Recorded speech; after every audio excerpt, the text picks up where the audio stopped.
New intro. So much love and appreciation to those of you who have been with me for the 2 year period plus that I've been doing this. Thank you for showing your love and support to the channel. And to anybody else who is brand new to the platform and you would like to support the channel, also, you can do it by way of Patreon, Anchor, the clothing store, and also the shoe shop that is listed in the comment description below. And again, thank you to any and all of you guys who have been here to support this channel during the 2+ year period. I wouldn't be able to do what I do every single day without you.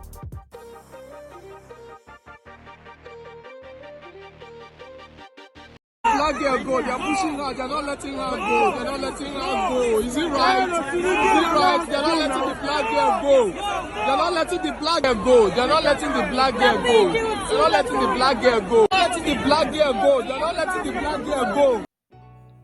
So, for those who couldn't see it, right, you can go back through and on the settings of the video, you can slow the video down so that you can see what specifically took place, right? So, you had the Ukrainian forces, right, basically, in a sense, bringing order to the train, right, and making sure those who they feel should get on will get on, and those who they feel should not will not, right? So, this is when you had a whole bunch of the Africans right there, and they were not being let on. Then during 1 second of the video, you clearly see somebody in a brightly colored coat, Caucasian, who is then allowed past everybody else directly onto the train while they are still pushing the black girl back and not allowing her on the train. Now, some people in the comment section stated, well, it's, how would you feel like, if in your country they allowed everybody to yada yada yada, right? Basically saying that that person is more than likely Ukrainian, and they're going to allow their people to escape first versus other people, right?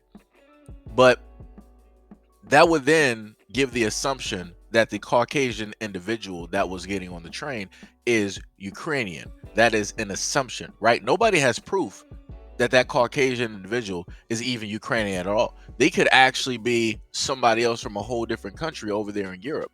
But yet, because they have the same complexion, she was allowed to get directly onto the train versus the Africans.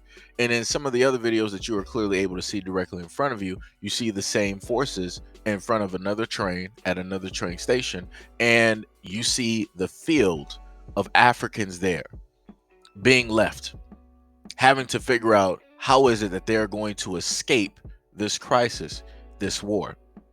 Now, the one thing that I want to bring up to people is probably about like 2 points. One of which is that I've stated before. A lot of people want to act like racism and different things like that don't take place, but obviously, clear cut, this is what you are seeing. Go online, go on social media, and look at all of the videos that Africans are posting, showing how they are left stranded at train stations, how they are not being let onto trains, all the things that they are saying that is taking place to them in the Ukraine, right? But some people would try to, oh, it has nothing to do with racism. They're just trying to make sure that they get their people out first. I'm pretty sure that, they're going to come back and get the Africans. Really? What fable, what fairy tale did you read where the hero comes back and they save black people? I can't point you to a book, because usually at any point in time that black people are getting saved, it's after the quote unquote hero already caused the issue. Right? So if the Ukrainian forces are to basically come back and get the Africans, right? This is already a war, a battle that, in a sense, they started, them between Russia, right? This had nothing to do with the Africans, but yet they're the ones that are caught in the middle. And yet again, you have the Africans who are there that left their country, that left their homeland because of a lot of war, a lot of corruption, a lot of endless, bloodshed and different things like that is happening, right? And they wanted to better themselves and their lives, so they went for the next best thing, right? And then the other thing I want to touch on is the fact of any of the Africans that are here, right, directly in America, and you want to talk slick, you want to just so happen to open your mouth, You want to try to make it seem as though you are better than the foundational, right, Black Americans who have been here since the very beginning, who are some of the same ones that, allow you here, that pull you in with open arms, right, into our communities and different things like that. We try to have shared experiences. We try to, uplift you and push you forward, propel you forward, right? Have you become the best that, you want to be, right? Be very careful, of talking slick, because I've seen videos of your people all over the world, from China all the way to Russia, being mistreated, being ostracized, right? Being segregated, being treated certain types of way, the same ways that blacks have been treated here in America, but yet y'all want to make it seem like y'all different. Y'all want to make it seem like, nah, y'all not black.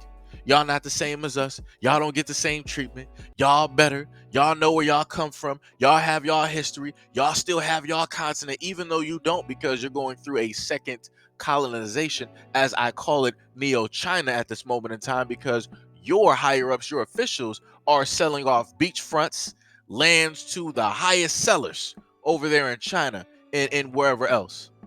But yet you claim that you, quote unquote, still got your land. You claim that because they're holding you in ignorance. Because how the world works is that money is the law, money is the order. If you don't got that, it don't matter. Like I said, just remember, go back all the way back in the past, early 1900s. Go back to how South Africans, the real South Africans that were there, had their homes bulldozed by the Europeans. They were given two options. They were told, hey, you're either going to move up and pack up your stuff and leave willingly, or we're just going to bulldoze the land and we're going to make you leave on our own terms. They bulldozed that land and made them leave on the Europeans' terms. So don't tell me what you got and what you don't got. The only reason that you got it is because they decided to stop. If they would have kept going, all of Africa would have been done. Let's just be real. It just would have been done. So like I said, while you out here talking slick, getting your education over here in America, bettering yourself over here in America, talking English, also talking within our slang, being within our communities, having your businesses, sharing within our culture. Remember all the great things that you have right now because of foundational Black people here in America. Because very easily you could be over there in the Ukraine. You could be over there in China dealing with whatever is taking place over there. And also, that's a better question. Why is it that a lot of the Africans here in America, just a question, how is it that a lot of the Africans that are from Africa, right, the continent, right, why is it that a lot of them aren't protesting?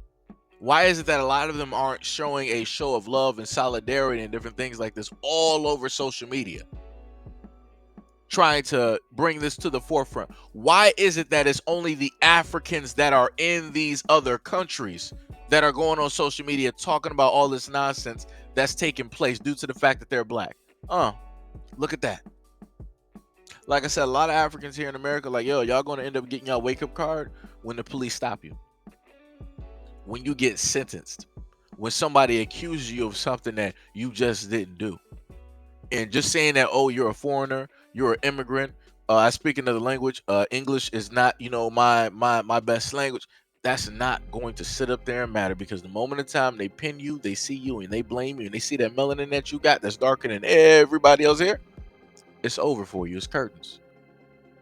So like I said, a lot of y'all need to humble yourselves real quick, because let something start flying off here in America, you can think that you're the utmost educated, living behind that white picket fence, living in the suburbs, driving your nice car, and speaking the utmost proper to basically fit in and show how different you are versus, right, the Black Americans here. Let things hit the fan. Those people that you're around, they're going to let you know exactly what it is and what time it is and where you belong. So like I said, humble yourselves at the end of the day, because things could be very much far worse. And to the African folks that are over there that are suffering, that's going through a lot of these things, yo, I hope the best for you. I hope that your country will roll out for you and they'll get y'all out of there or something. Because I literally can't list you another way to potentially get out of the situation that you're in at this moment in time. I can just hope and wish the best for, your families, your children's, that are there. But yeah, it's going to be a very tough situation. But anyways, let me know what you guys think about this video and everything that I listed in the comment description below. And as always, peace, love, and stay tuned for the next video.